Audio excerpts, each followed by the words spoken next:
নদীর জল বাড়ার ফলে প্লাবিত এলাকার বাসিন্দাদের জন্য পর্যাপ্ত খাদ্য সরবরাহ নিশ্চিত করার জন্য ঝাড়গ্রাম জেলা পুলিশের তত্ত্বাবধানে বিভিন্ন থানাভিত্তিক আজ কমিউনিটি রান্নাঘরের আয়োজন করা হয়েছে। এর মধ্যে উল্লেখযোগ্য হল গোপীবল্লভপুর থানার গড়গড়িয়া গ্রাম এবং বেলিয়াবেলা গ্রামের তত্ত্বাবধানে জাহানপুর সহ সাকরেল থানার বিভিন্ন এলাকায় এই কমিউনিটি রান্নাঘরের আয়োজন করা হয় ঝাড়গ্রাম জেলা পুলিশের পক্ষ থেকে। মূলত বৃষ্টিপাতের ফলে বিভিন্ন নদীর জলস্তর বেড়েছে, আর সেই জলস্তর বাড়ার ফলেই বিভিন্ন গ্রামে পাহাড় ভাঙছে, তো কোথাও নদীর তো কোথাও আবার গ্রামে জল ঢুকেছে। সেই সমস্ত মানুষদের জন্যই মূলত ঝাড়গ্রাম জেলা পুলিশের পক্ষ থেকে এই আয়োজন করা হয়। আর এদিন দুপুরের এই আহার পুলিশের কাছ থেকে পেয়ে খুশি গ্রামের মানুষজন।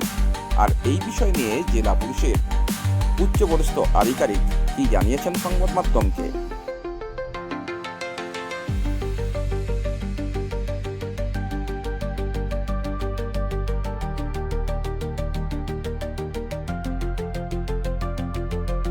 ঝাড়গ্রাম জেলা পুলিশের উদ্যোগে আর সাকরাইল থানার ব্যবস্থাপনায় এখানে কমিউনিটি কিচেন অর্গানাইজ করা হয়েছে। মোটামুটি 250 জন মানুষের যারা বন্যার জলে ক্ষতিগ্রস্ত হয়েছেন এবং যাদের দৈনিক খাওয়া দাওয়াতে অসুবিধা হচ্ছে বলে আমরা খবর পেয়েছি, তাদের সুবিধার জন্য কমিউনিটি কিচেন অর্গানাইজ করা হয়েছে। এটা নয় যে এটাই শেষ, পরবর্তীকালেও করা হবে যদি কোনো জায়গায় অসুবিধা হয়।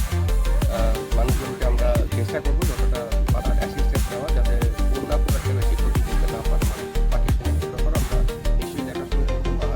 ঝাড়গ্রাম জেলার অন্যান্য জায়গাতেও চলছে একই সাথে কমিউনিটি কিচেন, যেখানে যেখানে বন্যার জলের একটু বেড়েছে এবং মানুষের খাওয়া দাওয়ার নিত্য প্রয়োজনীয় সামগ্রী কালেকশনের একটু সমস্যা হচ্ছে। এটা আমাদের মাননীয় এসপি ঝাড়গ্রাম শ্রী অরিজিৎ সিং আইপিএস স্যারের উদ্যোগে এই পুরো ইয়েটা হচ্ছে। আমরা আগামী দিনে এটা করব। স্যার, এই মুহূর্তে বন্যার পরিস্থিতি রোদ আজকে ওঠার জন্য আমরা আশা করছি আর খুব একটা বেশি ক্ষতি কিছু হবে না। যতটা জল যাওয়ার এবার ড্রেনেজগুলোর দিকে নজর রাখতে হবে। হোপফুলি যদি বৃষ্টি না হয় আগামী কয়েকদিনের মধ্যে আমরা পুরোই হবে। এটা হচ্ছে থালতরি আছে, থালতরি